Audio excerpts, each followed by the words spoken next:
l'arbitrage pédagogique. Si on veut que le Benjamin il comprenne qu'il ne faut pas qu'il le refasse sur cette catégorie d'âge-là. Effectivement, c'est un peu dur des fois. Et c'est important pour l'apprentissage, qu'il faut sanctionner pour ne pas le refaire. Les judo seront donnés directement à toutes les catégories d'âge, sauf au Benjamin, Poussin, Mini Poussin, où ils auront droit à une faute entre guillemets gratuite. D'accord ? Mais il faut bien que l'arbitre le notifie. Moi, je vais refaire le travail là-dessus. Il faut qu'on maté, on fait le geste de la pénalité. Premier avertissement. Je l'ai vu, je l'ai notifié. Tout le monde est au courant qu'il a pris son avertissement sur cette faute-là. Ça marche ? Ensuite, on peut enchaîner. Donc le Kumikata, ça c'est pour les minimes, donc la carte à deux mains reste une priorité mais pas une obligation.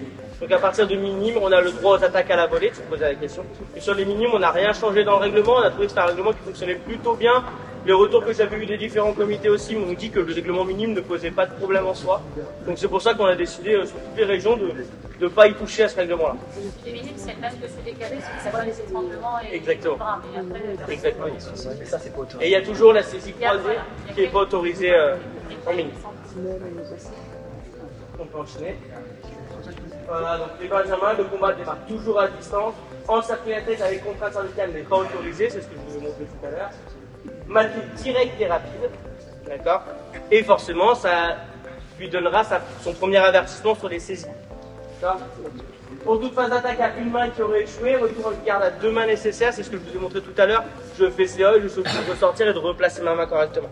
Ta deuxième main, ta deuxième reprise d'attaque, posée ou on peut tout de suite aller chercher la... Ah, il n'y a pas de souci. Vu que c'est une saisie à deux mains, on a le droit de, je fais COI, Oui, je ressors, je peux monter direct ou aller directement dans le dos, ou voilà, aucun problème. Pas obligé de poser. Exactement, oui. L'enchaînement, c'est pas ippon et au soto. Bien sûr, pas de souci. Là, on est dans le judo pur, où je fais ippon, je fais soto, ou je fais kochi.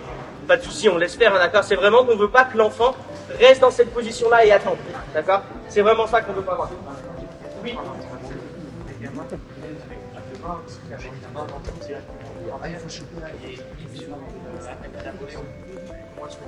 Si la main est saisie derrière, on est sur une saisie à deux, donc on pourra faire.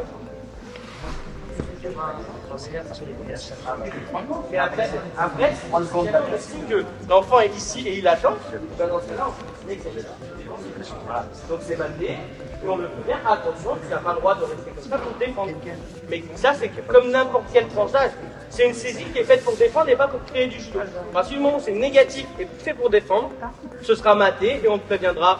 Pour l'enfant, on le préviendra et pour l'adulte, on sanctionnera. D'accord? Donc, les soutiens toujours non autorisés. Attaque à direct à deux genoux, non autorisé. Bien sûr, on sait que c'est des benjamins et des fois c'est dur. Donc, un CE qui commence debout, on voit que l'enfant est chargé, d'accord? Et qui finit à deux genoux, ce sera valorisé comme on valorise un makikomi, d'accord? Ce qu'on veut pas, c'est que l'enfant se jette à genoux pour faire tomber. La différence, elle est flagrante, hein. C'est vraiment. Et tiens, c'est le Picard, s'il te plaît. D'accord, la différence, c'est vraiment que là, j'ai mon dos qui est collé. Ce qu'on va regarder en premier, ma ceinture, elle est collée. Donc là, mon enfant est chargé, et là, je tombe, là, il tombe. D'accord? La différence avec. Ça manque de contrôle. Oui, mais parce que je voulais pas le faire tomber fort. C'est la différence avec là. D'accord? Reste debout, d'accord, là. Mon dos, il n'est pas collé à mon partenaire. D'accord? Il n'est pas collé, ma ceinture n'est pas collée à sa ceinture. Donc là, je me suis jeté à genoux pour faire tomber. Vous voyez la différence? Et notre rôle en tant qu'enseignant, c'est apprendre là encore à faire des techniques à genoux. À un moment donné, il y a peut-être un âge pour ça. Dans les élèves, ils n'arrivent rien à genoux, ni à un, ni à deux. Ça, c'est réglé. Donc les poussins et les mini-poussins, en gros, c'est le même, enfin, c'est même pas en gros, c'est exactement le même règlement que l'année dernière. D'accord? Donc rien qui change, toujours la saisie installée. Là, quelle est la. Je reviens sur la consigne, on a les enfants en garde croisée, droitier-gaucher. On a un qui rentre du gaucher, l'autre qui comprend la main, elle monte régulièrement. On est dans des situations classiques, il n'y a rien d'extraordinaire. La consigne, en fait. Si je suis là, je lui arrache la tête, j'ai pas le droit. Par contre, si je suis là, je suis saisi. Non, mais on est sur des situations qu'on connaît. Bien sûr. Je fais au gaucher, au divage, je reviens devant. Est-ce qu'il y a un moment où Il y a eu un temps où on disait on tolère deux passages ou un passage, après l'arbitre forcément bloquera, arrêtera sur un maté. Pas te faire une On est toujours. Alors aujourd'hui, il n'y a rien qui est notifié dans le règlement. Donc là, on a le droit de repasser C'est devant. ça. Mais par contre, nous en tant qu'arbitre, on va tester le moment où il va falloir dire maté, d'accord? Le moment où ça fait 3-4 fois qu'ils se repassent l'un devant l'autre, on voit bien que ça ne va pas atterrir à une technique à la fin. J'ai aucun doute sur les arbitres. J'ai un doute sur nos jeunes arbitres. Quelle est la consigne que nous, on leur donne Saisir. le fait de juger du moment où c'est bon, en fait, ça c'est trop compliqué. Est-ce que je peux dire, allez, il fait un aller-retour 2 fois et stop? Alors ce qui se fait beaucoup, Parce que c'est ça qu'on a sur nos dos, quoi. ce qui se fait beaucoup, mais vu que c'est pas notifié, on peut pas dire que c'est la règle. Mais ce qui se fait beaucoup, c'est que un surpassement, 2 surpassements, mat. Voilà. C'est ce qui se fait beaucoup. C'est ça, je veux dire, faut qu'on le verbalise, quoi. Parce que quand on a un arbitre en face, ça va, on a un arbitre. Oui, oui. C'est pas souvent le cas. Moi, ce qui me chagrine plus dans cette situation-là, c'est que je passe, je repasse, je passe, je rapasse, puis à un moment donné, il y en a un qui vient mettre la jambe dans le vouloir et qui craque, il y a 2 minutes qui reste au milieu parce qu'on a fauché par l'intérieur. Ça me chagrine plus que là-haut. Non, C'est C'est pour ça que Eric dit, on ne va pas non plus laisser s'éterniser la situation. Mathieu, on revient. mais dans nos interventions. mais oui, je comprends, tu fais besoin d'avoir un. Le jugement, il n'est pas Ça. très Mais je pertinent. comprends que tu as besoin d'avoir un point pour dire à tes élèves ou à tes arbitres, à dire, ah, ok, au bout de 2, stop. Pour moi, c'est vrai que c'est clair, et on est tranquille. Après, quand il y a la compétence de la connaissance Bien du sûr. judo, il n'y a pas de Mais c'est vrai que les jeunes n'ont pas forcément ce ressenti-là. Donc pour les poussins, mini-poussins, démarre à distance pour les poussins, mini-poussins, on préconise de poser les mains avant, d'accord? Pour les poussins, on veut déjà déterminer que un combat de judo, ça se démarre à distance, donc on démarre à distance. Et par contre, on leur impose une saisie fondamentale, d'accord? On rappelle que saisie fondamentale, c'est manche reverse, d'accord? Donc on démarre à distance, mais le but c'est de venir chercher ici. Ça marche? Et ensuite, il attaque obligatoirement côté gauche. D'accord? Parce que c'est encore des enfants et qu'on n'a pas envie qu'ils aillent poser le bras pour se sortir un coup. Donc on veut rester sur une attaque côté gauche. On peut enchaîner. Les championnats par équipe. D'accord? Je sais qu'il y a eu certains problèmes dans certains départements où l'année dernière les Kinza ont été comptabilisés, etc. Pas de Kinza. D'accord? Pour tous les championnats par équipe arbitrés avec le règlement national, les Kinza ne sont pas comptabilisés. Donc on l'a bien relevé en rouge. Les Kinza pas comptabilisés, pas de golden score et pas de décision Ikiwaki à la fin s'il y a égalité au score. Ça marche? Donc en cas d'égalité de victoire et de points à l'issue de la rencontre, la démarche pour départager les deux équipes. Si les combats se sont terminés par Ikiwaki, on les refait. On refait que les combats qui sont terminés par Ikiwaki en golden score direct. Le premier qui fait tomber gagne. Ça marche? S'il n'y a pas eu du Ikiwaki, on fait un combat tiré au sort et comme je vous l'ai dit tout à l'heure, on tire au sort peu importe s'il y a quelqu'un en face ou pas. On tire au sort lequel. C'est tout. Voilà. Les spécificités par la judo, je laisserai Adrien en parler. Donc, toujours les cartons qui sont valables pour les accompagnants. D'accord? L'année dernière, moi j'étais principalement sur le département de l'Isère et un peu sur la Ligue, mais sur le département de l'Isère, c'était plutôt bien passé. L'encadrant, vous prenez vraiment votre rôle d'encadrant maintenant à cœur et plus de jeux débordent. On a eu beaucoup moins de débordements qu'avant, mais il y en a encore. D'accord? Donc faites le travail dans vos clubs, avec vos professeurs, avec vos amis. D'accord? De dire non, stop, là tu débordes. Moi j'ai mon prof l'année dernière qui a débordé ici même, et c'était moi qui étais sur le tapis en train d'arbitrer. D'accord? Et il a débordé avec moi. Et ben il a pris son carton rouge. D'accord? Aujourd'hui, n'oubliez pas que pour les enfants et puis même pour les plus grands, vous êtes leur modèle. Ils vont vous ressembler un petit peu, d'accord? Ils passent beaucoup de temps avec vous sur les tapis. Donc donnez-leur une bonne image de vous, une bonne image du judo. D'accord? Montrez-leur l'exemple. C'est votre rôle aussi. Oui, pour compléter ce qu'il vient de dire, je vois bien que les coachs soient bienveillants avec les jeunes arbitres. Parce que moi l'année dernière, j'ai une jeune arbitre qui a fini en larmes et qui a arrêté l'arbitrage à cause de ça. Ils ont un coach qui l'a pourri, mais bon, moi je ne l'ai pas présent au moment où il l'a pourri. Mais je trouve que c'est un peu dommage. Il y a des carrières qui peuvent s'ouvrir pour des arbitres et puis Ça s'arrête net. J'allais y venir, hein. L'école d'arbitrage, que ce soit départementale ou plus haut, ça a formé des très bons arbitres. Aujourd'hui, Olivier Desroses, qui est double arbitre olympique, paralympique, il est passé par l'école d'arbitrage. Jérôme Birolo, qui est le nouvel élu en charge de l'arbitrage sur la région, il est passé par l'école d'arbitrage. D'accord? Donc c'est des... Quelqu'un est passé par l'école d'arbitrage. Mais aujourd'hui, c'est des formations qui ouvrent énormément de portes et qui créent des envies chez les enfants. Sauf que s'ils arrivent sur une compétition et qu'ils se font détruire par un coach, soit parce qu'il est allumé, soit parce qu'il pense qu'il a été volé, soit parce que... Non, je connais aucun arbitre qui s'est mis à voler les combattants ou les coachs. D'accord? Ça n'existe pas. D'accord? Ça n'existe pas aujourd'hui. Donc, C'est bien, calme-toi un peu. Si un arbitre il a fait une erreur, mais ça sert à rien de crier parce que de toute façon l'erreur elle a été faite. Une erreur, c'est qu'il n'y a aucun adulte derrière qui dit bah, on fait une erreur et il faudrait.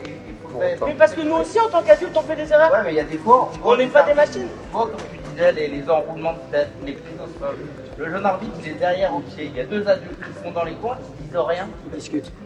Ça c'est une problématique Ça, aussi. ça c'est du. Ça c'est une problématique aussi. Et c'est pour ça que. Parfois, certains jeunes arbitres sont meilleurs que les arbitres. Bien sûr. Voilà. Et ben moi, Dans les cas où ils ont ça fait plusieurs années que je suis des cadets qui montent au et effectivement, hein, il y a beaucoup de cadets qui sont sur les France Midi qui sont meilleurs que les arbitres nationaux qui sont là. Mais beaucoup, d'accord? Donc effectivement, il y a des jeunes qui sont meilleurs que des arbitres français. Et effectivement, ces arbitres-là en titre, des fois, bah, ils ne voient pas qu'il y a une erreur sur ta piste. Bien sûr. Mais ça va être... Ça, c'est notre travail, en tout cas. Ça, c'est notre gros travail aussi avec l'arbitrage, c'est de remettre sur ces postes-là, ces postes qui sont à mes responsabilités pour gérer et encadrer ces jeunes, remettre des gens qui sont de confiance, avec qui on sait qu'il va se passer, il va bien se passer de la journée, ça va être bien encadré, les jeunes vont être contents d'avoir passé leur journée, et voilà. Notre travail, il est vraiment là-dessus aussi, et remettre une bonne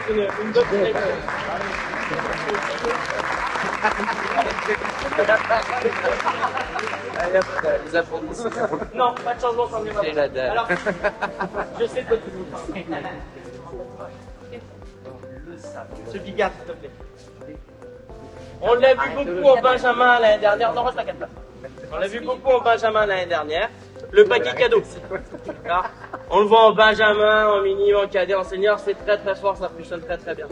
Sauf que l'année dernière, il y a des jeux commis, et moi le premier, parce que les choses qu'on m'avait dites qu'il fallait appliquer, je les ai appliquées, et là au stade d'association, on est revenu dessus et on m'a dit, bah non, il ne faut pas l'annoncer. Le paquet cadeau, d'accord? Je viens là, ici. Si je reste dos au tapis, il n'y aura pas au cycling. Pour annoncer le cycling, il faut que je repasse le bassin face au tapis. On est tous d'accord que le contrôle, on le perd. Je suis d'accord avec vous. Le fait de retourner le bassin face tapis, on perd du contrôle. Aujourd'hui, ce qui a été décidé à Souston, c'est que pour annoncer le cycling, comme sur un 5 il faut ramener le bassin. D'accord? C'est ce qui est décidé aujourd'hui. Si jamais en janvier, dans le règlement international, ils disent, parce qu'à Souston, on m'a vendu le truc en me disant, il faut qu'il y ait une forme Shio, Geza ou Agatepe. D'accord? Sauf qu'elle n'y est pas toujours. On le voit beaucoup sur les 100 aussi, où des fois, bah, on reste dos tapis, on n'a pas de forme Geza, Shio ou Ora, et pourtant le mec dessous, bien sûr qu'il est prêt.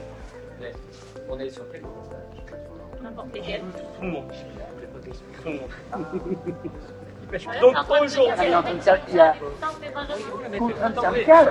quand tu me dis, on verra pas de Kazakouma sur les Benjamins. Il y a un mec.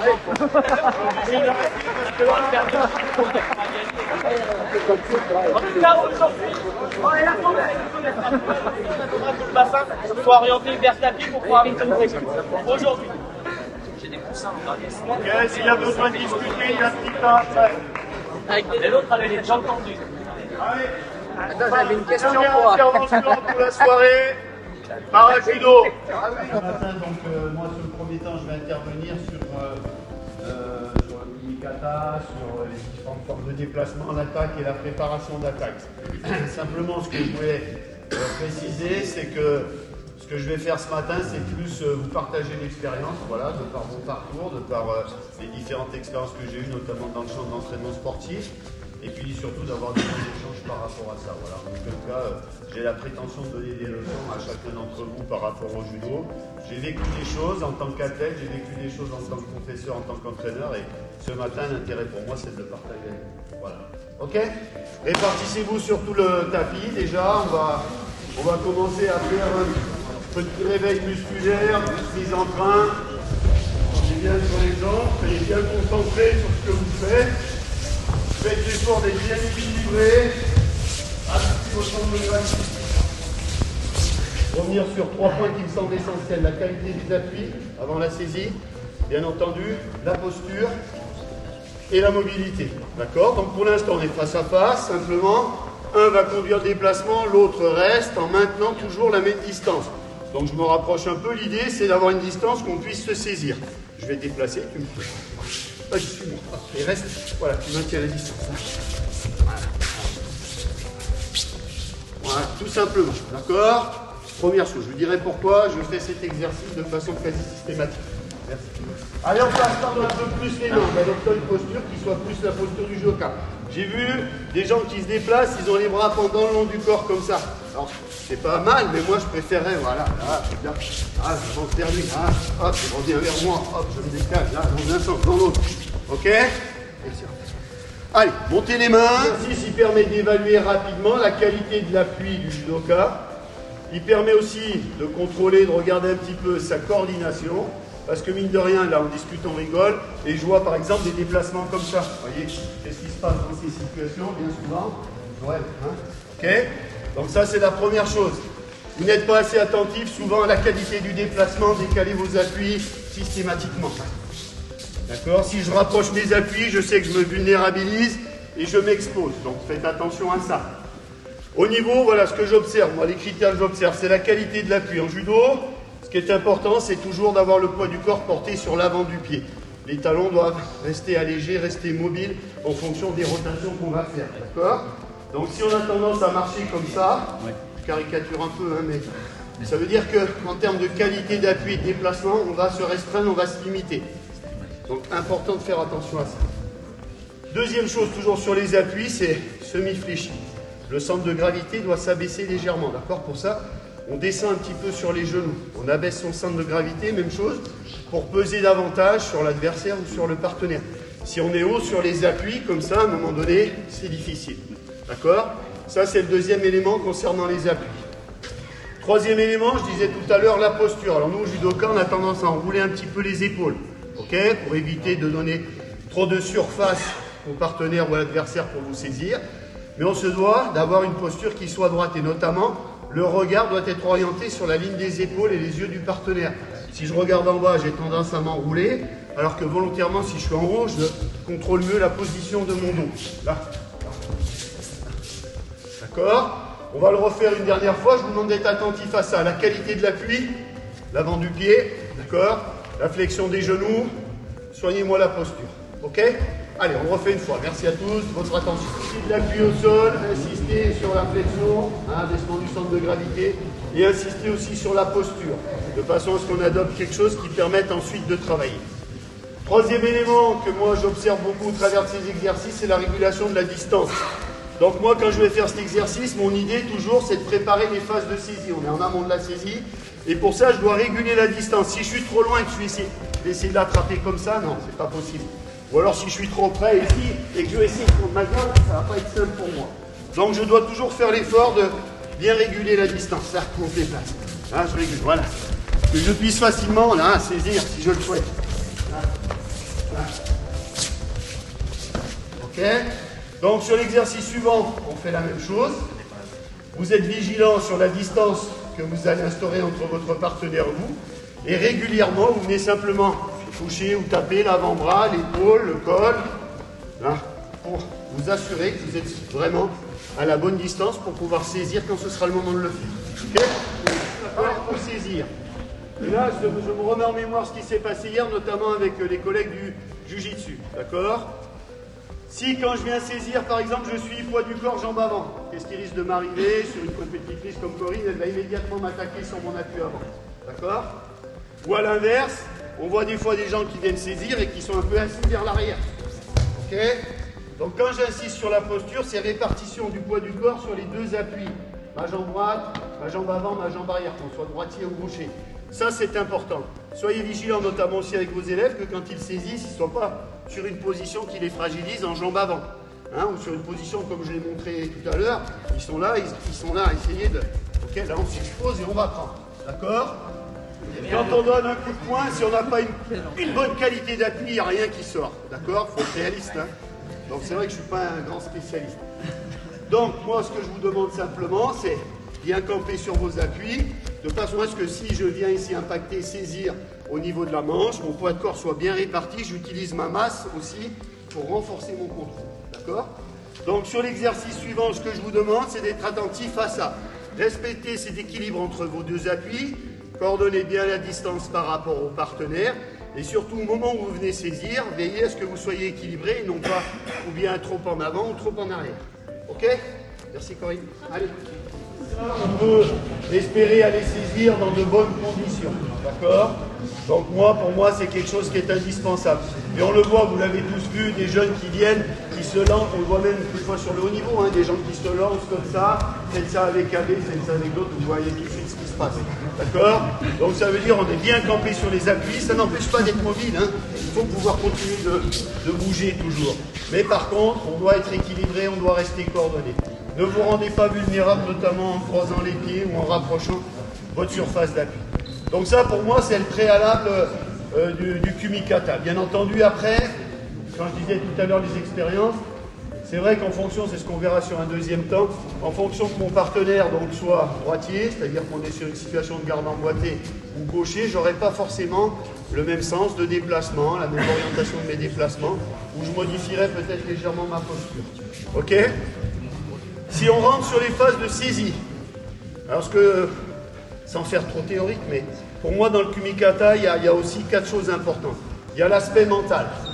Le combat, l'arbitre dit hajime, il y a l'aspect mental, c'est-à-dire que il dit hajime, si je commence comme ça, il vient sur moi, bon, déjà là, les amis, il va se dire, oh là, il a la trouille, celui-là, je vais le manger tout cru, ça va pas faire. Donc l'aspect mental sur le Kumikata, c'est simple. On veut s'imposer à l'autre. C'est ce qu'il faut avoir à l'esprit. On veut s'imposer à l'autre. D'accord? On discutait de rugby tout à l'heure, c'est l'impact, c'est l'entrée de mêlée. Si tu y es pas, ben, tu vas reculer sur 10 mètres et c'est fini pour toi. Donc déjà, quand j'avance, là, voilà, là, je viens.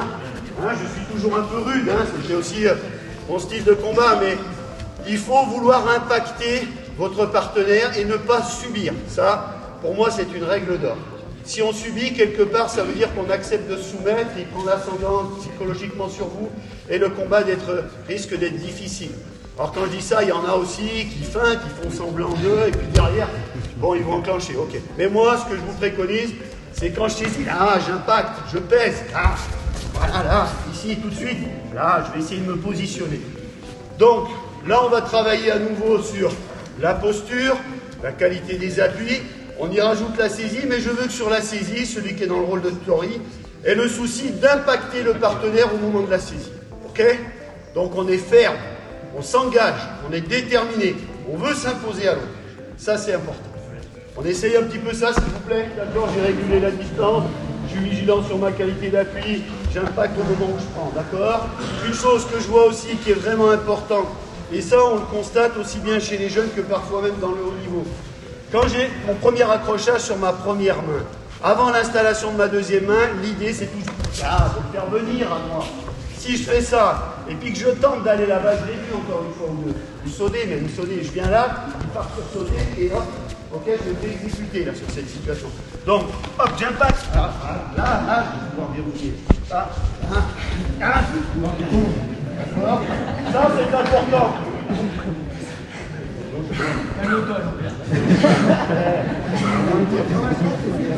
Ok, ouais, je force un peu le trait, mais chacun fait avec ses qualités aussi, hein, d'accord? Bien sûr, je pourrais aussi rester au revers, voilà, ici, d'accord, bien entendu. Ok? Là, on va le refaire une fois. Ce que je vous demande simplement, c'est d'être attentif à ça. Lorsque j'ai l'accrochage première main, forcez le partenaire à s'approcher de vous et vous installez votre deuxième main en haut, au revers, dans le dos, comme vous voulez. Ok? Allez, on réessaye ça. L'autre point important sur le kumikata, c'est que dès que j'ai saisi, voilà, l'idée c'est d'instaurer un rapport dominant. Je dois chercher à m'imposer à mon adversaire ou à mon partenaire. D'accord? Pour faire simple, hein, si on est là, deux appuis chacun ici, redresse-toi un petit peu, Gigi, fléchis cette jambe. Là, si on est là comme ça, on s'équilibre, c'est un équilibre. Il a 50% du maintien, j'ai 50% du maintien. Moi, tout de suite, mon idée, c'est instaurer un rapport dominant. C'est de le dominer pour pouvoir ensuite produire mon judo. Donc, deuxième élément sur le plan mental, c'est s'imposer à l'autre et imposer un rapport dominant sur le kumikata. Alors, ça ne veut pas dire forcément comme on voit, hein, pas forcément des trucs comme ça, mais simplement, pour moi, le rapport dominant, il y a quand j'ai le contrôle de la manche, et c'est moi qui régule la distance. Le patron, c'est moi. Mon coude est collé au corps, le coude de mon bras haut est baissé. Là, le rapport, il est dominant, il est en ma faveur. Peu de danger pour moi, avec la possibilité, bien entendu, de pouvoir produire des attaques. Ok? Donc, vous essayez dorénavant, je saisis, j'instaure et j'ai le rapport dominant. Ok? C'est moi qui suis le patron. C'est facile à repérer, c'est vos coudes s'abaissent. Là, tac. Mon coude ici sur le côté manche, il vient se rapprocher de mes côtes. Le coude en l'air, j'ai vu tout à l'heure, quelqu'un qui faisait, il restait comme ça, le coude en l'air. Ben là, la même chose, qu'est-ce qui se passe? On le voit beaucoup aujourd'hui, des temps de hanche, où les gens passent par-dessous. Si jamais, je suis là, ben son temps de hanche, il ne me le mettra pas, hein, c'est clair. Même si je suis ici au revers, du classique, il ne passera pas, la porte est fermée. Donc, impacter, imposer un rapport dominant. Vous essayez un petit peu, on y va mollo, hein, je dis. C'est pas le carré grand slam. Un partenaire de son profil, on va peut-être se décaler davantage vers la droite ou bien vers la gauche. J'ai envie de dire que pour moi, même s'il y a quelques règles intangibles, j'ai envie de dire que ça va s'adapter surtout en fonction du partenaire. Ce que je veux que vous reteniez simplement, c'est cette idée, la notion appui, posture, distance, impacter le partenaire, verrouiller pour imposer un kumikata dominant. D'accord? Alors après, bien sûr, vous allez me dire, tout à l'heure j'ai eu une question, on rentre plus sur l'aspect tactique. Là, je reviens sur l'aspect purement technique, donc saisir, mentalement, il faut être déterminé quand on s'engage. Et là, on rentre un peu plus sur l'aspect tactique. Donc, sur la situation, je suis en droitier, vous le savez tous, mais c'est quand même bien d'y revenir. Il y a deux alternatives possibles. La première, c'est une saisie directe, à la manche. Là, deuxième main, d'accord? La deuxième alternative, lui, il n'est pas stupide, il sait que je vais venir avec ma main gauche chercher à prendre sa manche, d'accord? Donc le judo, souvent, je l'ai dit à un moment donné, il faut en avoir un peu là-dedans. Hein. Si je ne suis pas là, c'est je vais venir prendre un appui avec l'autre main. Reste la manche devant. Simplement, soit saisie directe, soit à un moment donné, parce que je sais qu'il m'attend sur cette manche, hop, je relève, je change. Je démarre avec ma main droite au lieu de présenter ma main gauche. Ok? Là, on rentre déjà dans la tactique. Pourquoi? Parce qu'aujourd'hui, ce qu'on constate sur le haut niveau, les gens qui sont arbitres, ils le voient aussi.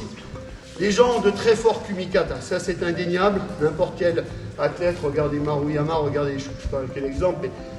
sauf que là où ils sont forts, parce que tout le monde le sait, tout le monde a décortiqué la vidéo, tout le monde a dit, ah bah oui, lui quand il est là, il fait ci, il fait ça, sauf qu'à un moment donné, là où ils sont vraiment très forts, c'est qu'ils sont capables d'alterner des saisies directes, des relais, voilà, pour aller chercher la manche, d'accord? Si l'autre se présente, il se dit, ben moi je vais mettre ma manche en retrait ici. Ok, il démarre sur le côté opposé et ils reviennent sur un deuxième temps. Là, voilà, chercher la manche. D'accord? Ils sont capables d'avoir des cheminements divers et variés.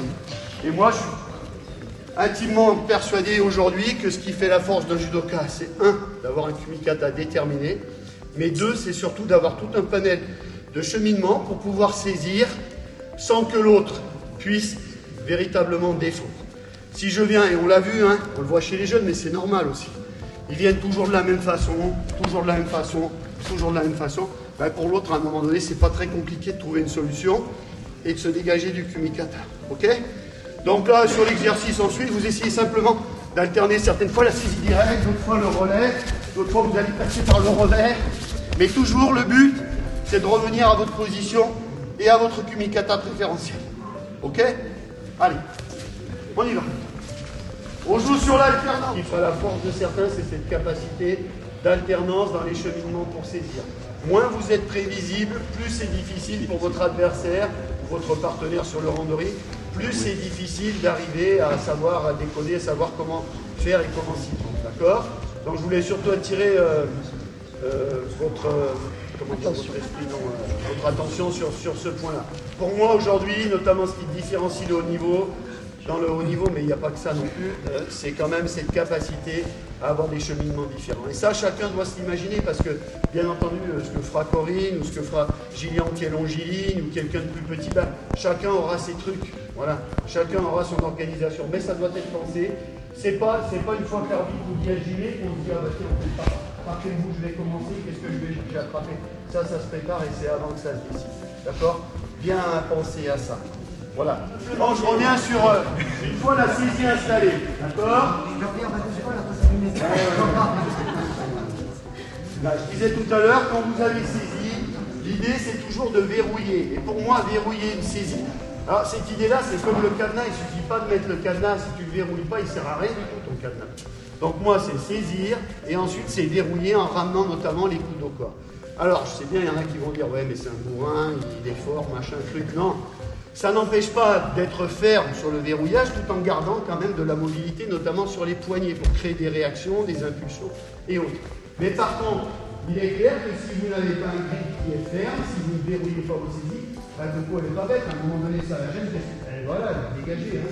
Elle va libérer sa manche pour reprendre l'initiative. Donc, important, le grip, d'une part, et ensuite, là, le verrouillage, là, et là, je suis fort, je suis en position de pouvoir me mettre sur un système d'attaque. Alors, je voulais en revenir sur le grip et sur le verrouillage. Oui, pour l'instant, je veux dire. Donc, on connaît tous les différentes positions de main. Ici, en gros, le repère, souvent, on dit c'est le pouce, c'est la clavicule, sur la position de main haute. D'accord? La garde fondamentale, c'est une saisie où on contrôle la manche. D'accord? Ici. L'idée, c'est d'avoir un contrôle qui vous permette, à un moment donné, d'éviter que le partenaire, par exemple, ici, elle libère sa main, elle cherche à prendre mon col. Voilà. Là, je peux contrôler et je reste en bas. Voilà. OK? Donc, au niveau de la saisie, bien entendu, certains préfèrent une saisie un petit peu haute derrière le coude. OK? Pour moi, une saisie haute derrière le coude, ça laisse quand même toute la mobilité de l'avant-bras à l'adversaire. Ça veut dire aussi que quelque part, je réduis mon bras de levier quand je veux faire certaines actions pour m'imposer à l'autre. Donc moi, souvent, ce que je préconise quand même, c'est vraiment une saisie qui se situe entre le poignet et entre le coude. OK? Sur la saisie de la main qui contrôle la manche, différents styles. Le style japonais, vous savez, ils disent chez eux, c'est le pistolet. C'est finalement les 3 doigts d'en bas qui viennent verrouiller, le reste ça reste libre. Pour moi, il n'y a pas de problème. Hein, je veux dire, ils démontrent largement et aisément la qualité de leur kumikata et de leur judo à partir de là. Nous, Français, j'ai envie de dire qu'on a plutôt le style de la pince. Hein. Nous, c'est plutôt, on prend tout ce qu'on peut là en tissu, on pince. Et la pince, pour moi, c'est on ferme souvent avec le pouce. D'accord? Donc moi, je ne vais pas dire qu'il y a un système qui est meilleur qu'un autre. Je veux dire, c'est propre à chacun, c'est propre au ressenti. Hein, il y a des gens qui préfèrent, voilà, ils vont rester sur le système un peu plus japonais.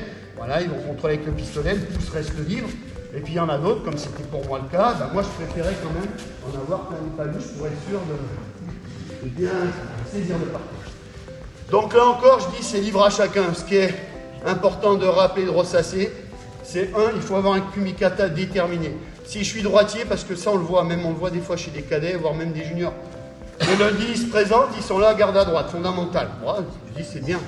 Déjà le mardi, il revient, il passe sur une garde mixte. Il est là toute la journée, il est là, d'accord? Le mercredi, il passe à gauche. Tac. Le jeudi, il croise. Tac. D'accord? Et finalement, qu'est-ce qu'on fait? Alors pourquoi? Parce que des fois, on leur dit, mais tu t'adaptes, si l'autre il fait ci, tu fais ça, si machin. Et puis finalement, c'est difficile de construire quelque chose parce que les fondations en elles-mêmes, elles ne sont pas stables. Donc, pour vos élèves, pour les gens que vous avez au club, autant c'est important de démontrer les techniques à droite et à gauche, ça je l'entends, il n'y a aucun problème. Autant ils font leur dire, tu dois être capable d'attaquer à droite et à gauche, mais par contre, tu dois avoir un kumikata déterminé à partir duquel tu vas construire ton système d'attaque. D'accord? Alors un truc qui est plus personnel, que d'autres font sûrement, hein, je ne l'ai pas inventé, mais Moi, par exemple, en technique, je ne supporte pas de travailler avec quelqu'un qui a la main sur ma clavicule ici. Voilà. Je ne sais pas si je veux à un moment donné travailler sur une sauto-galerie. Si Corinne elle insiste qu'elle retourne le poignet, tu retournes le pied comme ça, Coco. Quand j'attaque, il me colle le pouce dedans. Non, par exemple, on se retrouve, voilà, pour moi, c'est pas efficace. Bon, par exemple, fais-moi sauter sur ce côté, Coco. Ah, je suis méchant. Ça veut dire que travailler sur une position de main haute, notamment quand on va rechercher des techniques arrière, pour moi, c'est dangereux. Si j'ai la même chose, je viens lui faire au Ochigari, là. Je viens lui faire au Ochigari, elle a sa main haute. Ben oui, elle a la possibilité, si elle tourne son coude, elle va me mettre la tête, elle va me retourner. Donc moi, ce que je préconise, et que je vous conseille de faire, si vous le souhaitez, c'est quand même quand vous faites travailler vos élèves, imposez-leur, moi je vais lâcher, mais imposez-leur, vous regardez les Japonais, dans beaucoup de démonstrations, ils ne sont pas là, dans une majorité de démonstrations, ils demandent aux partenaires des trips. Parce que là, on a plus de mobilité sur les épaules, d'accord, on va pouvoir beaucoup plus travailler. Si jamais elle a la main ici, sur certaines techniques, comme je disais arrière notamment, elle se détend du champ. Donc moi, je vous invite, et n'hésitez pas, cette expérience, peut-être que ça ne vous conviendra pas, mais demandez à ce que le partenaire ait sa main sur l'avant-bras. À partir de là, hop, hop, voilà, je suis beaucoup plus libre. Je suis beaucoup plus libre quand je veux travailler. Ok? Donc ça, pour moi, c'est un détail. À un moment donné, quand on veut vraiment évoluer techniquement, c'est important d'avoir la maîtrise et le contrôle de la manche. Ok? Ce que je vous propose, reprenez un petit peu maintenant pour vous, revoyez ces différentes notions, 2-3 minutes. Après, on fait une petite pause et on passe sur la deuxième partie. Merci à tous. Voilà fondamentale, la main ici, la main au revers.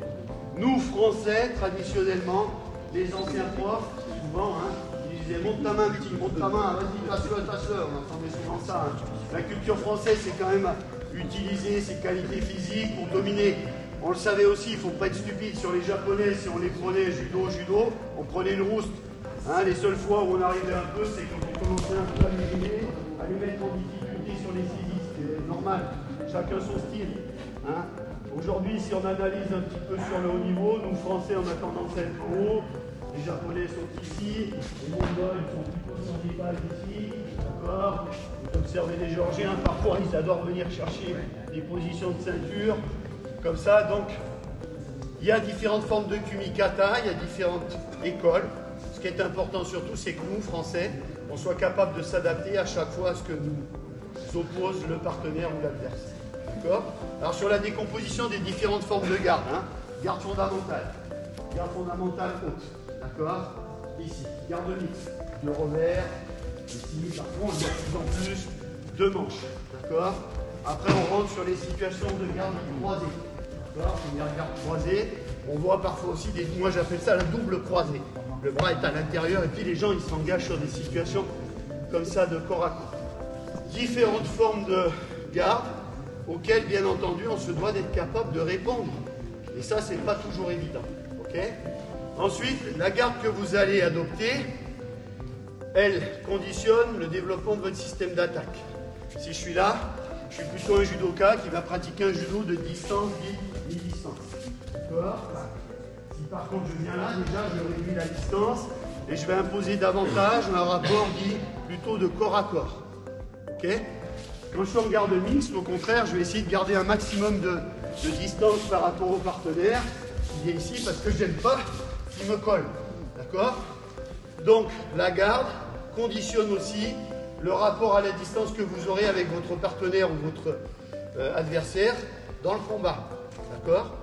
Là encore, c'est propre à chacun. Il y a des gens qui se sentent plus à l'aise parce qu'ils aiment bien être collés, voilà, avoir du contact, s'engager à l'intérieur. D'autres préfèrent rester sur une position, je le maintiens à distance. Peut-être parce que j'ai un peu moins de qualité physique, donc je préfère le contrôler, garder de la distance. que si moi je suis costaud, j'aime bien venir le coller. Bon, ça c'est permis, pardon. À l'intérieur. Donc, ça c'est propre à chacun, mais il est important quand même pour les enseignants de connaître les différentes formes de garde et de savoir comment parfois trouver des solutions. Moi, par exemple, à titre personnel, ce que je préconisais sur les athlètes que j'entraînais, c'est que la situation, par exemple, du corps à corps, si elle doit avoir lieu, c'est que c'est toi qui la déclenche. C'est toi qui décides. Si c'est l'autre qui te l'impose, vas-y, engage-toi, tu vas avoir un temps de retard et tu vas chercher à fuir et tu vas la prendre. Si corps à corps il doit y avoir à un moment donné dans le combat, c'est parce que moi je l'ai décidé. Moi je l'ai décidé. Et sinon j'y vais pas. D'accord? Donc voilà, sur le Kumikata, les points sur lesquels je voulais insister. Impacter le partenaire, imposer un rapport dominant, verrouiller ses saisies. Chacun s'adapte en fonction de sa morphologie, de ses qualités.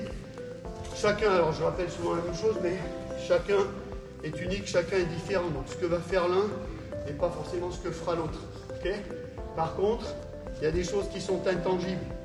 Le fait de devoir saisir une manche et une deuxième main sur le revers ou sur le col, c'est indispensable, ou dans le dos. Okay? On n'a jamais vu faire quelqu'un faire tomber l'autre sans tenir, hein, sans saisir. Ou alors peut-être dans les films. Oui, ils en parlaient, mais je l'ai jamais vu.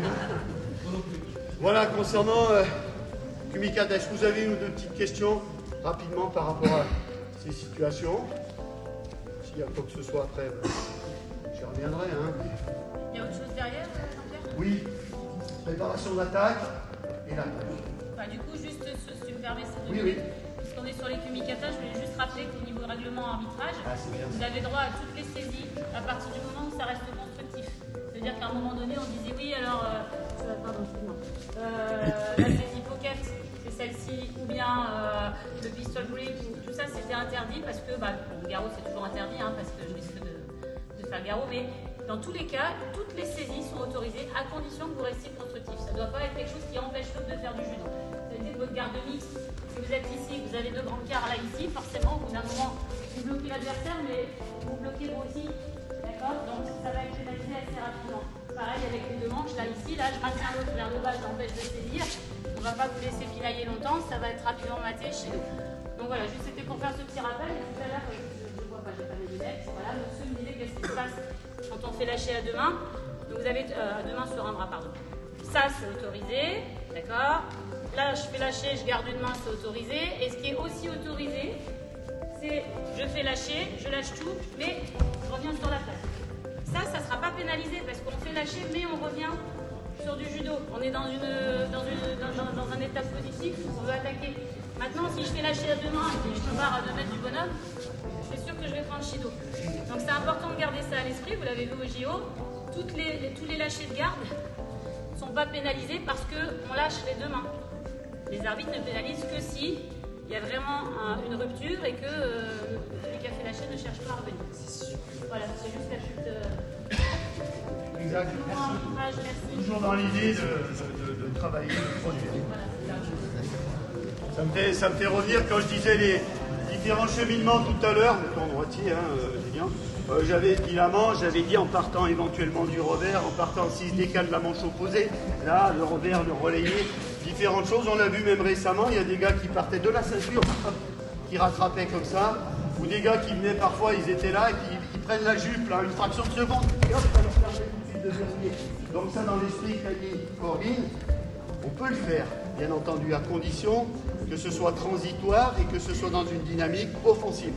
Si ce n'est pas le cas, il y a sanction. Il faut soit bien clair là-dessus. Dernière partie un petit peu de ce travail ce matin, la préparation d'attaque. Mes mains sont installées, je suis placé.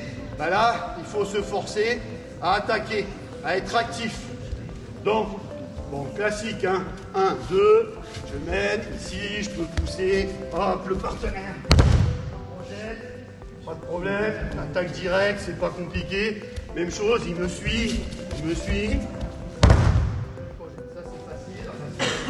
C'est le plus difficile à réaliser puisque rarement en compétition, le partenaire ou l'adversaire est conscient.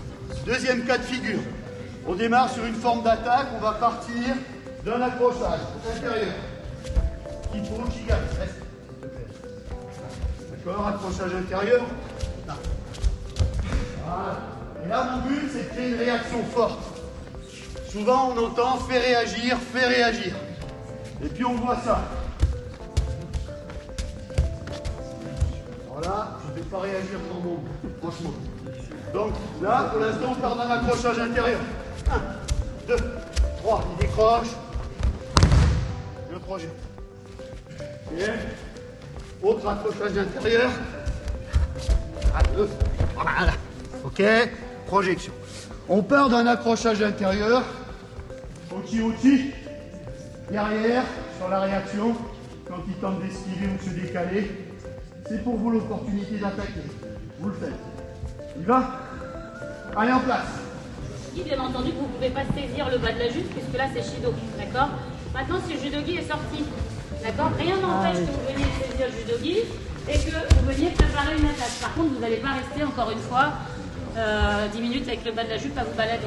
Il faut toujours qu'il y ait cet esprit offensif et que vous alliez chercher, d'accord? Et là, qu'est-ce qu'il disait Vincent? Il me disait que Stéphane Auduc, là, ici, il avait pour habitude de venir sortir la jupe et puis il venait coiffer, tiens, saisis-moi en livre vert, là, ici. Il venait sortir la jupe et puis il venait coiffer ici. Du moment que ça ne gêne pas l'autre et que ça n'empêche pas de faire du judo, c'est pas pénalisable. D'accord? On reste toujours dans cet esprit. Alors après... Pardon? C'est quand même fait pour gêner si on fait ça. Bah, c'est fait pour gêner, mais si tu attaques et que l'autre il a toujours sa main en revers, par exemple, ça va pas être...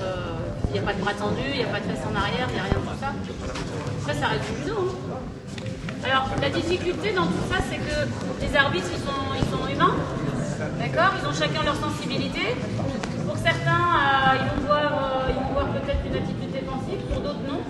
Et c'est là qu'il y a la difficulté. On n'a pas tous le même ressenti. C'est pour ça qu'aux arbitres, on leur dit tout le temps de pratiquer, faites du judo, parce que c'est comme ça que vous ressentez les choses et c'est le meilleur moyen d'être un bon arbitre. Si on ne met jamais le pied, si on n'est jamais sur le tapis, on ne peut pas.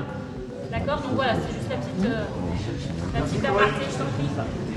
Ok, je continue. Donc, on a fait, Julien revient, démarrage, donc à partir d'un accrochage intérieur.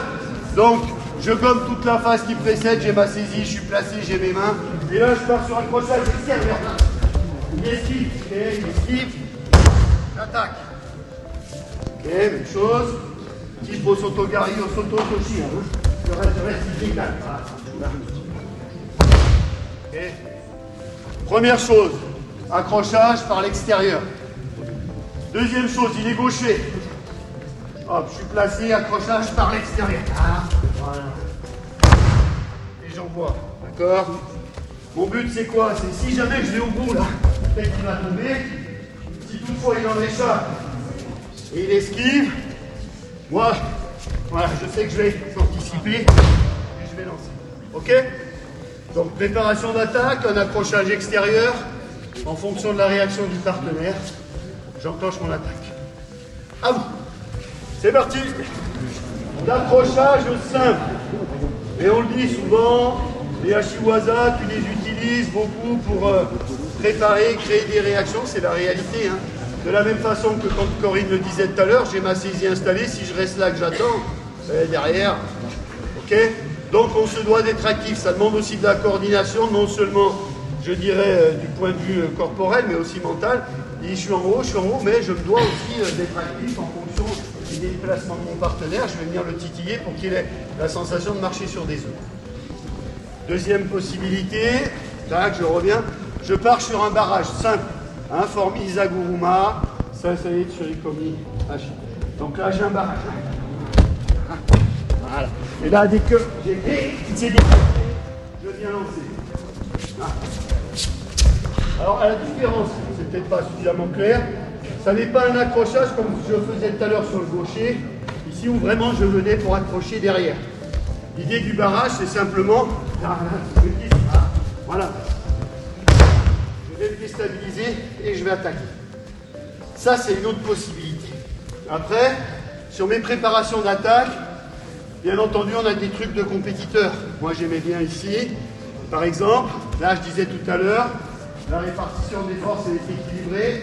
Il y a 2 appuis hauts, 2 appuis bas, j'ai 2 appuis hauts, 2 appuis bas. Sauf que là, quand je fais lâcher la manche, je casse la notion d'équilibre. Et ça aussi, on peut considérer, moi je considère ce genre de choses, ça contribue à être un travail de préparation d'attaque. Je romps l'équilibre volontairement, ce qui me donne l'opportunité d'attaquer. J'en suis à l'initiative, je le sais, si la main lâche, je m'engage. Pour moi, la main qui lâche, c'est le feu qui passe au vert et je vais dedans. Ok? Ça, c'est une autre possibilité. Bon, il y en a d'autres, hein, mais je repensais. J'avais noté des choses, mais en même temps, on va être un peu juste. Je pensais aussi jouer des fois sur les changements de posture. Je domine, j'ai une position de main haute, il accepte, il se casse un peu mal. Volontairement, je relance, il change de posture. Voilà. Ensuite, je m'engage. Le changement de posture, c'est aussi un élément déclencheur de votre prise d'initiative. Donc, les déclencheurs, ils peuvent être liés à une action préparatoire à partir du travail de jambes. D'accord? Ils peuvent être liés à un moment de rupture du kumikata. Voilà. Et de la prise d'initiative. Ok, ça c'est possible. On peut jouer sur des temps de changement de posture, ou bien il est très droit. À un moment donné, je ne sais pas pourquoi, il se casse.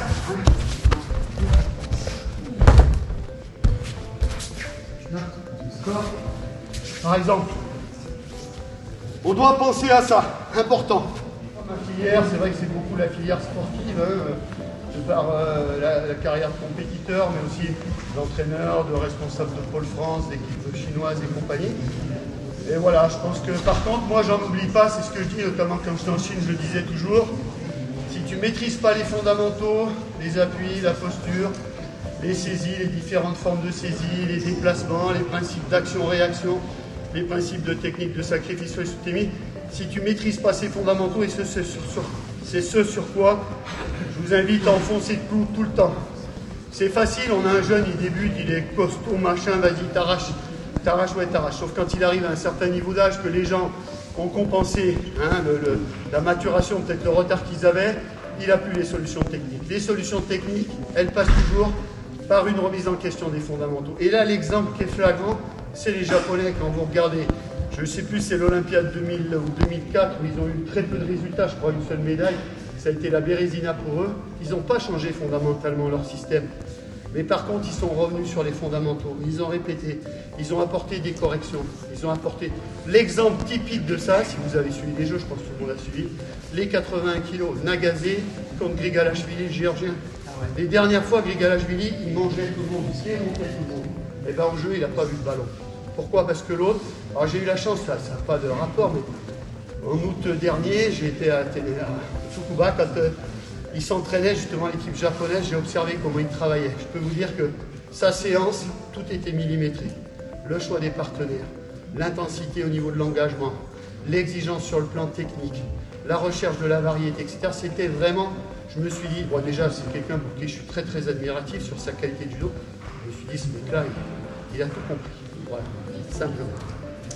Donc on va conclure là-dessus. J'avais d'autres choses à vous dire. Oui, ce que je voulais dire aussi, donc dans les étapes de cheminement, il y a l'avant, la saisie, il y a la phase de saisie, il y a la préparation d'attaque.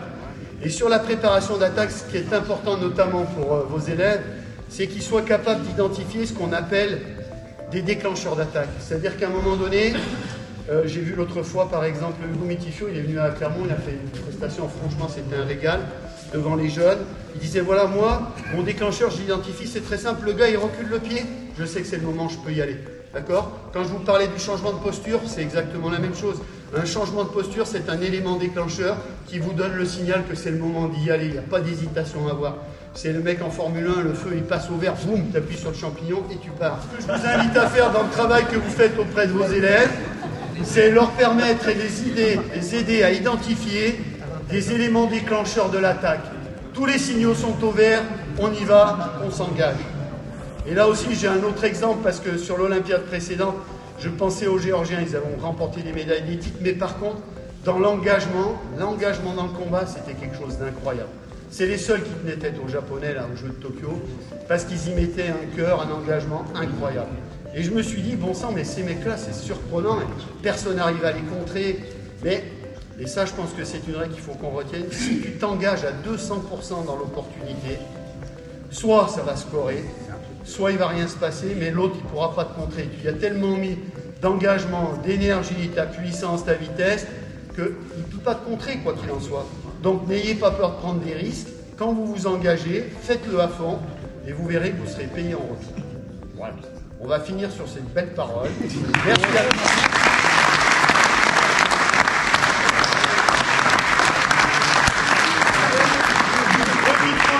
Pour clôturer la première séance et après c'est Noël qui intervient. Rapprochez-vous du son. On s'était arrêté vite fait sur la 4e. Gigotaille, ni trop bas, ni trop haut. Voilà, en position de force. On est à égalité tous les deux. Contrôle, la main fortement appuyée ici à ce niveau. Et le premier travail, c'est d'amener Uke dans un déplacement où là, il va. Voilà. Si je le laisse projeter, c'est que je suis dans une situation. On reprend un petit peu ces postures, on les retrouve dans les techniques de samouraï et choses comme ça, avec leur armure et tout. Mais ici, une fois que je fais cette action, voilà, lui son travail c'est de freiner. Et tout de suite, là il y a combat entre nous deux, moi je descends. Le déséquilibre, je le maintiens et je le provoque par la descente de mon centre de gravité par rapport au sien. Allez, tous les deux, enfin deux par deux, vous faites souligner et chier. On insiste sur ce petit timing, il y a un petit temps d'opposition. Quand je suis là, ici, voilà. Il faut qu'on ressente ce moment. Et c'est pas OK qui jette tout seul. Alors, la technique que tout le monde redoute. Donc le kogake, on reste toujours sur le principe d'interception. Interception du coup du kata au moment où on tente de venir faire une saisie. Voilà, deuxième temps, il est là. Donc là, le Kuzuchi est installé.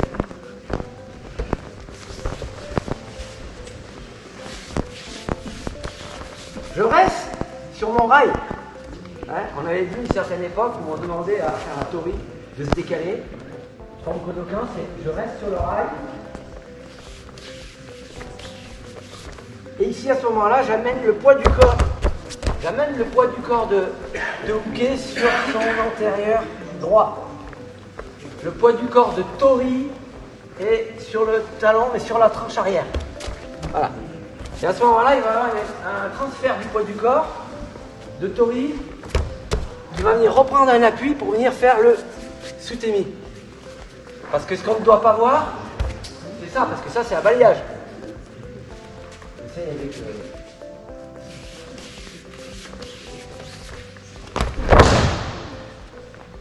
Là, je suis dans le sutemi.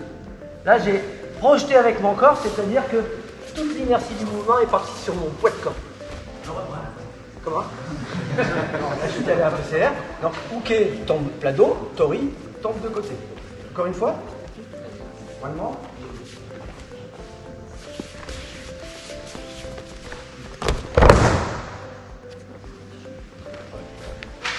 Alors, vous y allez doucement, vous n'êtes pas obligé de faire chuter, mais ce que je voudrais voir, c'est que vous ressentiez bien ce timing au deuxième temps, où je commence à vriller le corps de Uke pour le mettre déjà sur son déséquilibre, et là il est piégé, parce que je l'ai fixé. Voilà. Allez, on y va. Aujourd'hui, l'action de Uke, elle doit s'arrêter ici au centre. Vas-y, on refait. Voilà. Il doit être ici, il doit être stable sur ses pieds, il ne doit pas être en déséquilibre. On ne doit pas avoir le talon relevé, puisque pour le moment, il vient pour me frapper, donc il doit être solide sur ses appuis. D'accord? Si j'arrive ici, c'est compliqué. Moi, je ne dois pas tricher dans le sens, je ne dois pas anticiper sur son action. Le rôle de Tori, c'est de s'engager au moment où il voit l'action tomber.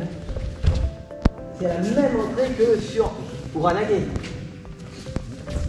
Voilà. Une fois que je vais vouloir le jeter sur Uran, il a une action forte. Voilà. Au niveau de l'étreinte ici, mais surtout au niveau du bassin. C'est ce qui va me donner la bonne direction. On est dans les Yoko soutenus. Je suis ici. Et je jette. Donc, mon travail c'est 1, 2, il bloque. Et je pars. Là, c'est relativement facile. Allez. Tout à l'heure, je reprends Sumi Meishi. J'avais une action très forte ici. J'avais une action très forte, et là il y avait un blocage, et je me replaçais. Sur Ukiwaza, c'est une action-réaction. Je vais tout de suite engager ma technique dans ça. Oula, on pourrait faire ça. Donc il n'y a pas de retour comme on a vu à une certaine époque où on voyait. Alors c'est pareil, on ne va pas considérer ça comme une faute. Hein. Vous voyez, voilà, on revoyait ça et ça. D'accord? Kodokan, c'est direct.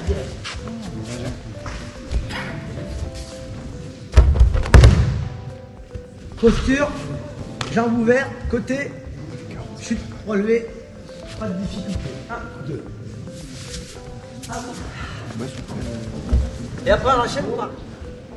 Je crois que c'est l'université de Waseda qui a dit. Bon, peu importe.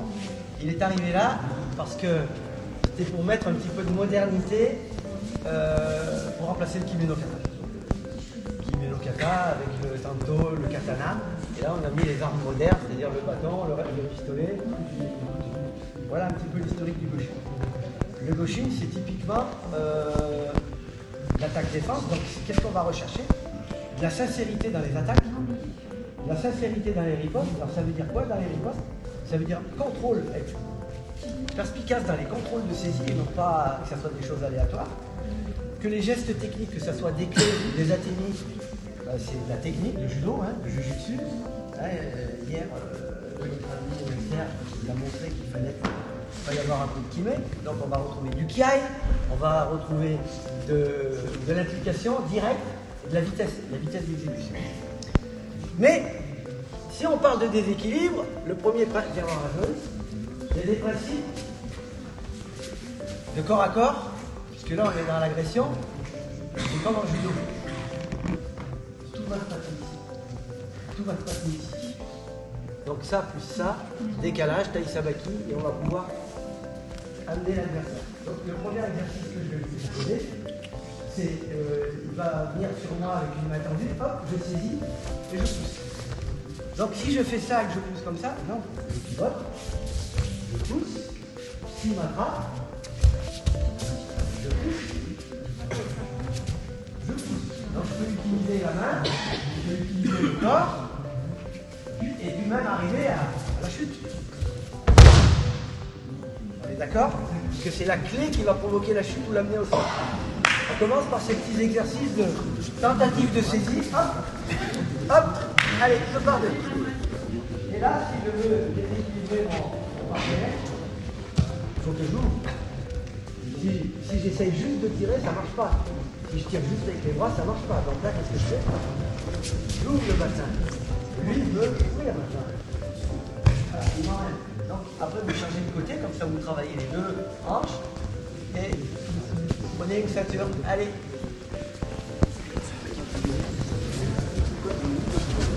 Avec la main.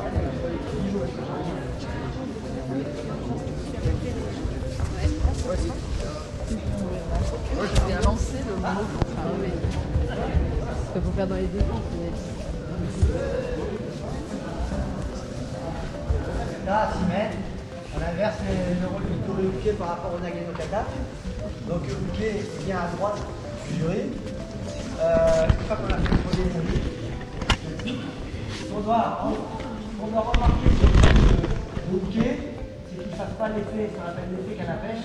C'est-à-dire que quand il baisse, que le bâton monte. L'effet doit réguler avec le poignet de manière, voilà, le couteau pointe vers le bas. Voilà, et là maintenant, on va faire notre salut à nous. Et il va aller positionner ses armes. Donc quart de tour, il doit poser les armes dans les 3 mètres. Donc dans les 3 mètres, les 3 armes ne doivent pas dépasser le tapis gauche. À l'intérieur des 3 mètres. Il est les 2 genoux au sol.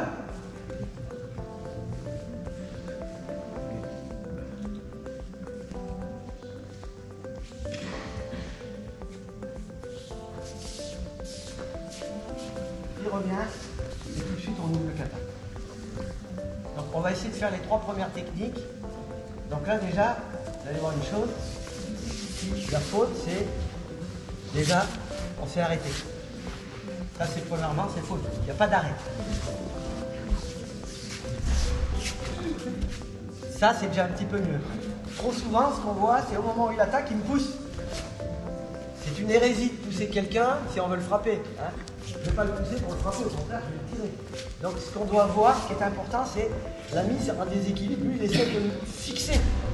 Donc au moment où il va me saisir, autre détail, c'est toujours Tori qui démarre. C'est pas Uke qui vient vers moi, c'est moi qui m'approche de lui. Et là, il me fixe. Voilà. Et là, quand il va me fixer, il va faire sa tentative d'athénie. Et moi, je vais esquiver. Aïe! L'athénie, il est vif, il est au niveau de la tempe. Et là, regardez bien, la tension ici, le déséquilibre, il y est. Ouverture de hanche. Je t'ai aidé. On revient.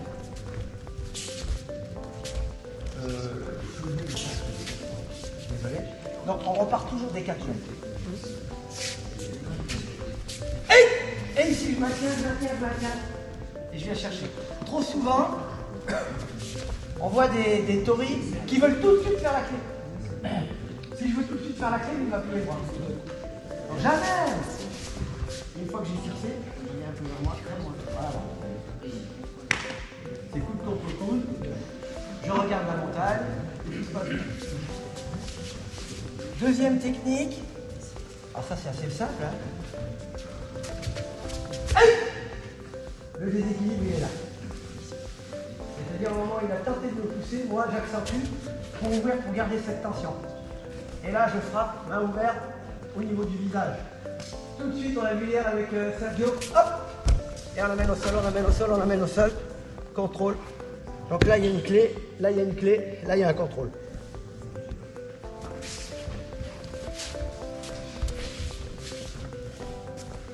La démarche doit être naturelle. Aïe!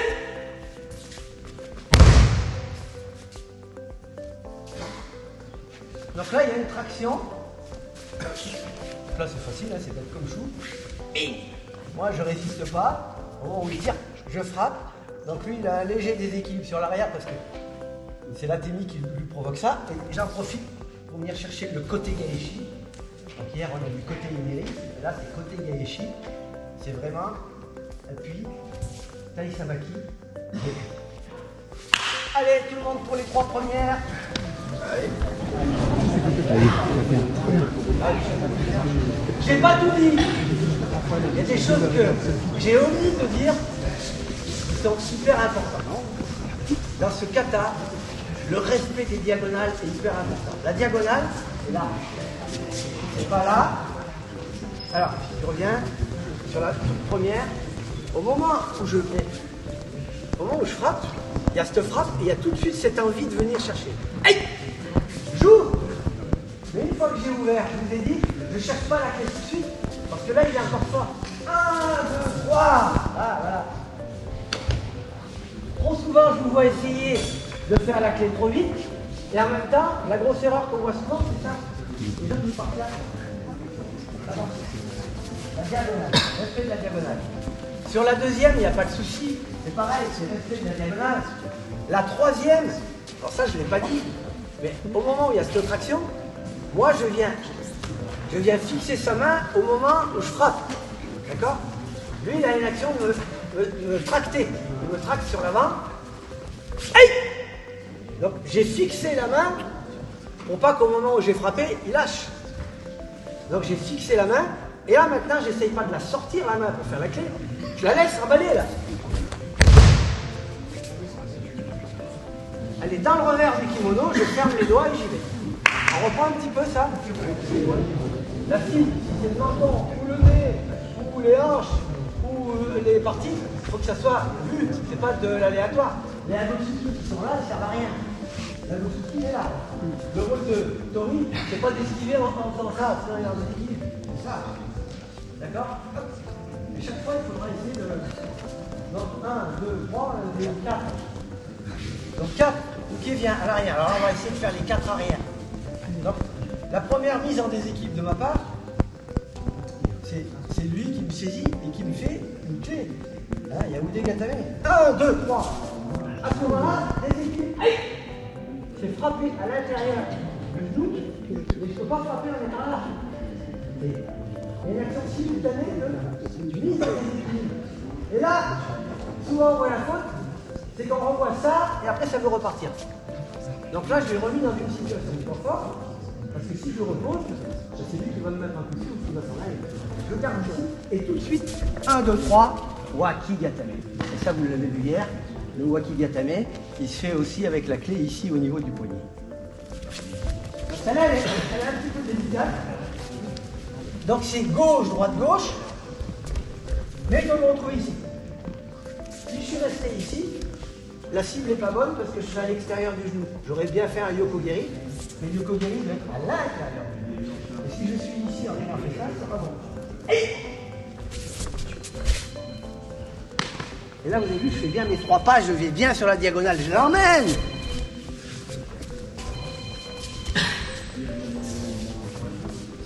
Je reviens dans mes 4 mètres. Demi-tour. Aïe! Ici. Et tout de suite, la main vient coiffée et je recule. Et ce qu'on ne doit pas voir, c'est ça. Parce que là, je soulève. Monte. 1, 2. Mon pied, là, je fais mon taï sabaki de demi-tour. Au moment où il vient me chercher, je suis à peu près ici au centre. Vas-y, vas-y. Mon pied vient à l'extérieur. Aïe! Et là, je frappe. En même temps que je frappe, contrôle et tout de suite. On essaye de rester le plus naturel possible. Adaka, j'y vais. Ça, c'est le premier déséquilibre. Là, il est sur l'avant. Hein? Donc maintenant, je ne dois plus lâcher le contrôle. Je ne dois pas me relever pour essayer de tourner. C'est trop tard pour moi. Il va me mettre sur le tour. Donc ici, hop. Contrôle du poignet, contrôle du coude, poids du corps.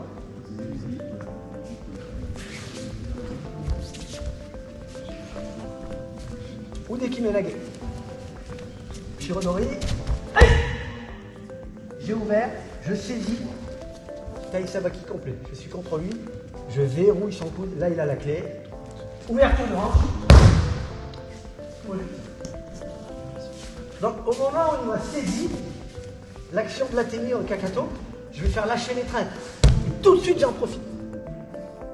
Il se retrouve avec la main carrément ouverte, bras ouverts, et là, tout de suite, la contrainte. On fait les 4 Technique, petite flexion. Et je vois des toris qui essayent de descendre, ça sert à rien. Le hooké, lui, par contre, il doit descendre comme ceci. Il ne fait pas ça. Il essaye de rester un peu digne, on est dans un kata, d'accord? Qu'est-ce que j'ai vu aussi sur le... C'est bien la main arrière qui vient coiffer le coude, ce qui est grave, parce que si vous faites l'inverse, il peut ramener son bras. Donc, j'essaierai que ça marche. Donc, on enchaîne avec les coups de poing. À ce moment-là, Bouquet, il est dans sa zone, c'est son camp là-bas, il a ses armes, il vient. Donc, le premier coup de poing. Aïe! C'est-à-dire qu'au moment où je viens coiffer sur ma parade, il y a une action simultanée. Aïe! Ici. Une fois que j'ai frappé ici, bien sous le menton, double action. Cette main vient chercher ici le contrôle au niveau du cou. Cette main qui avait fait la parade vient fixer le coude contre le corps. Et à partir de là, Osoto Toshi, d'accord? Je viens glisser avec tout le corps. Ce qui est important, c'est qu'on voit bien. Aïe! Deuxième action. Agotsuki. Aïe! Voilà. Là, il vient me frapper ici. Souvent, ça vient là, c'est pas grave. Hop! Je viens fermer avec la main en louche. Et tout de suite, j'engage le pouce. Et je pousse. Alors là, j'ai fait une petite erreur. En tant que tori, c'est que je voulais parler en même temps. Et je suis parti ici. C'est ici. C'est le contrôle, c'est recul. Voilà. Hop. Yazu. Yazu, c'est le contrôle ici. On se retrouve tous les deux, pied gauche devant. Lui, il est sur un pivot. Bien. Moi, pour esquiver, qu'est-ce que j'ai fait? Au moment où il attaque, j'ai reculé mon pied gauche. Je suis venu coiffer. Et au moment où je viens chercher le contrôle du coude, j'avance mon pied gauche. Ce qui fait qu'on est tous les deux en parallèle, pied gauche en avant, et j'ai plus qu'à pousser, et il fait sa chute à gauche. Ganmensuki. Donc là, c'est ici. La cible, elle est là, elle n'est pas là. On voit trop souvent des attaques ici au niveau du plexus. C'est là. Hey! Je viens pas faire de parade. C'est juste, bouge pas. C'est juste un décalage. Frapper. Je frappe ici, dans les côtes, et tout de suite, je viens chercher le Adakajime. Adakajime, il est en appui en arrière, il est en déséquilibre arrière sur moi là. Je ne m'amène pas sur lui derrière comme ceci. Ici, j'amène. Donc là, il va défendre. Et comme il ne peut pas, on considère qu'il est KO parce qu'il est étranglé. Je n'ai pas besoin de le projeter, il tombe tout seul. Il est complètement déséquilibré. On va faire celle-ci. Hey! Et là, je me replace dans mon axe. Je ne reste pas derrière en reculant pour pas qu'il me tombe dessus. 3 coups de poing.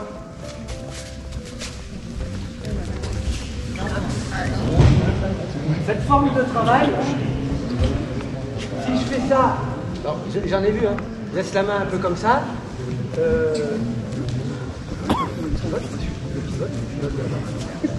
pour que je puisse être efficace sur la clé, il faut que je monte cette ligne.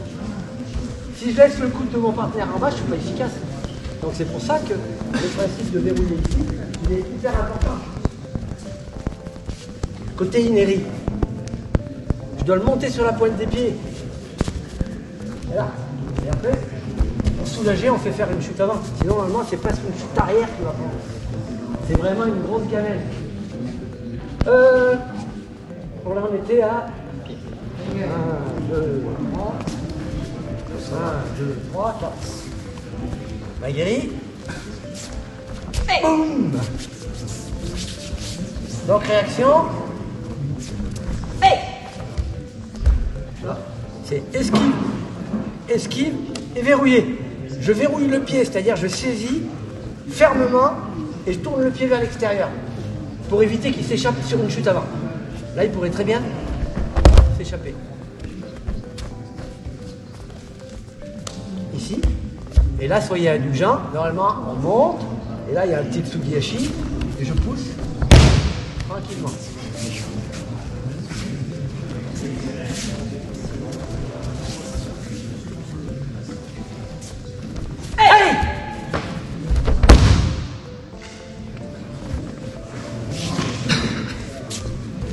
Donc là, c'est un Yokogiri au niveau de la hanche.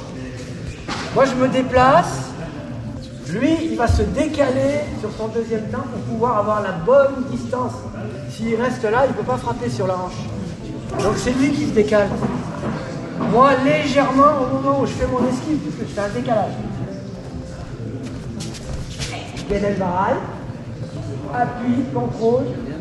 Et ici, face au juge, je projette. 2 coups de pied. Avec 2. 2 coups de pied. L'antenne dans 5 minutes. Donc avec Joris, on va vous faire les 3 séries, enfin les séries avec les arbres. Que l'on n'aura pas le temps de travailler parce que de toute façon, vous n'avez pas les arbres.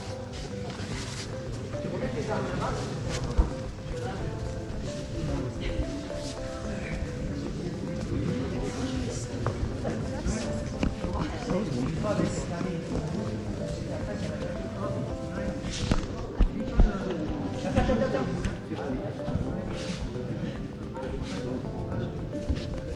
Bon, on vient de finir le deuxième coup de pied. Je reviens dans mes 4 mètres, il va chercher sa première arme, qui est le... Donc, un seul genou au sol. Arme à l'intérieur de la veste et pointe en bas.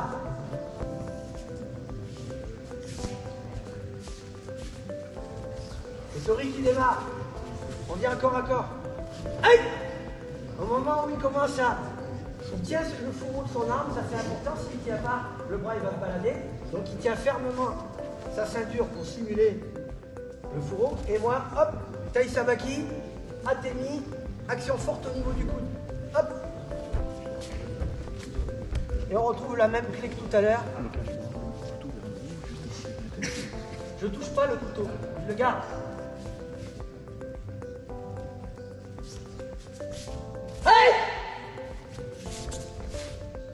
toujours le même waki, contrôle du poignet, contrôle du coude, légère flexion, je regarde la montagne.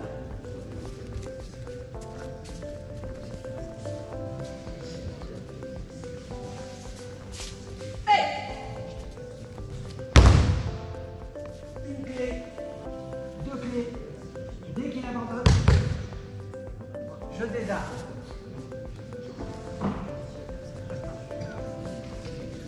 Et je lui rends l'arme de manière à ce qu'il puisse la ranger directement dans sa veste.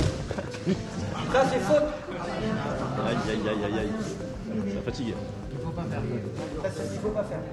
Ça fatigue. Il va poser l'arme. Toujours un genou au sol.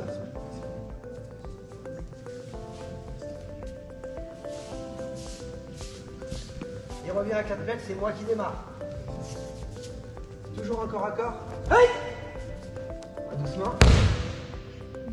Donc il y a une action, je viens annuler son attaque à la source. Et en même temps, t'es chaud. Donc là, il est en déséquilibre arrière, je peux jeter. Il garde son bâton. Attaque en diagonale avec saisie du bâton à deux mains. Hey! Hey! Hey!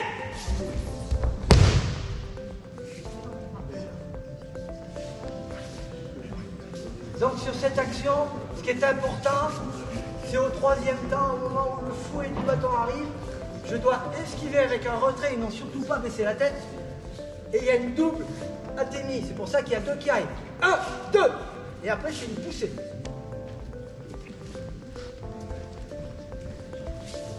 Piqué. Hey. Main droite, je saisis, il tire le bâton. Clé.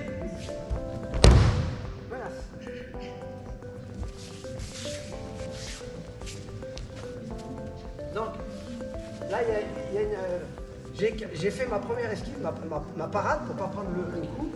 Et tout de suite, je viens chercher avec main gauche. Et lui, voilà, il tire. Et là, je viens me placer. La clé, c'est Ude Kimenage. C'est la même que tout à l'heure. Et là, action de pousser. Et je menace. Je rends le bâton, je repars à ma place.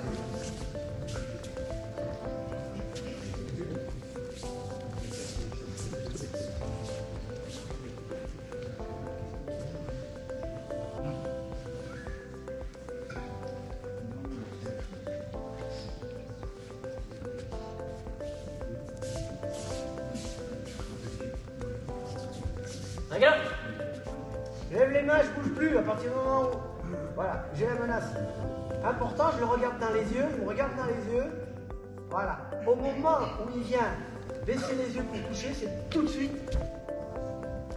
Réaction, main gauche, petit aïsabaki de hanche, contrôle. Donc cette action, vous pouvez la travailler en uchikomi.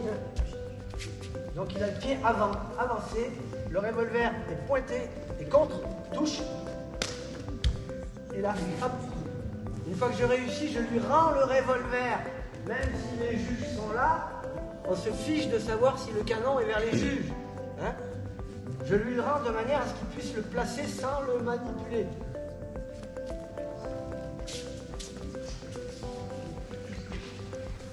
Regarde. Donc là, il est à distance.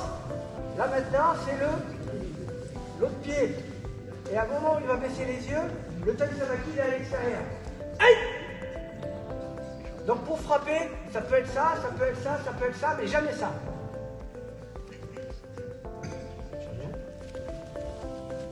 1, 2, 3. Je lui rends le revolver.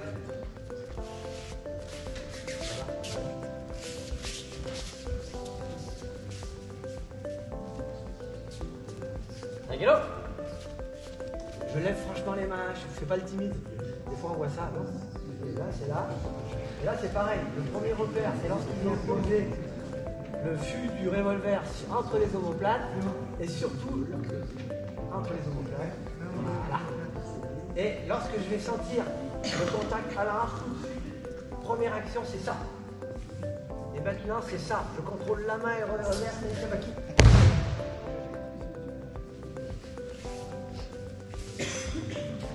Je lui rends son arme.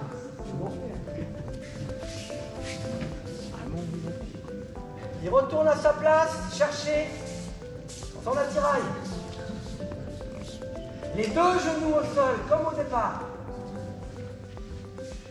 1, 2, il reprend les armes. 2 tiers, 1 tiers. Posé à la hanche d'une manière naturelle. Il revient dans les 4 mètres. La particularité, c'est qu'on ouvre sans les armes, mais par contre, on va fermer le kata avec les armes.